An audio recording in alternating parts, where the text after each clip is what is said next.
Peggy Sullivan, member.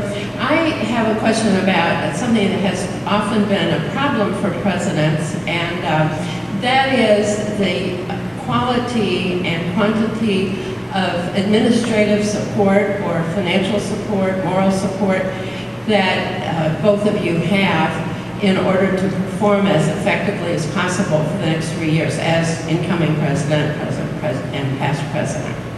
Peggy, can I get a clarification on that question? Are you asking me, what is my institution supporting me? Well, that would be part of it.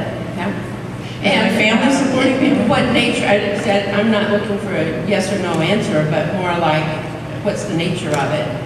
And have you thought about what your needs are in terms of administrative and moral and financial support? Okay. ALA has really stepped up to the plate, I think, in a much stronger way than they have in the past.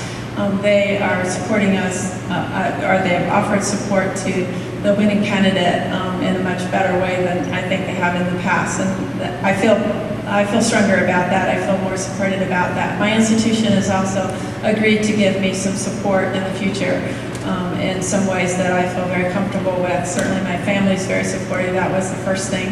That was the first question before I agreed to do this.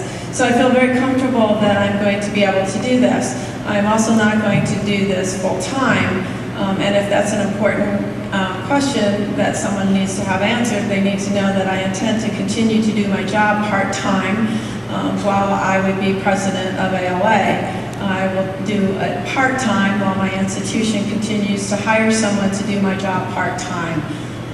And that is important for me to be able to weigh that partially. I see ALA as a volunteer organization, and I'm going to be doing this part-time.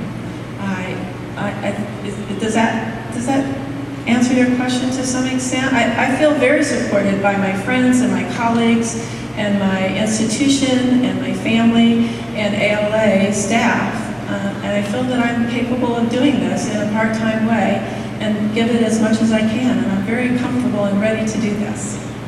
I appreciate the question because there are people who are assuming that I'm going to give up my consulting business to do this work, and I'm going to go into it with a deep commitment to invest the time and effort and whatever resources I have available to do the work. But I also go into this counting on the quality of the staff capabilities to provide the administrative support.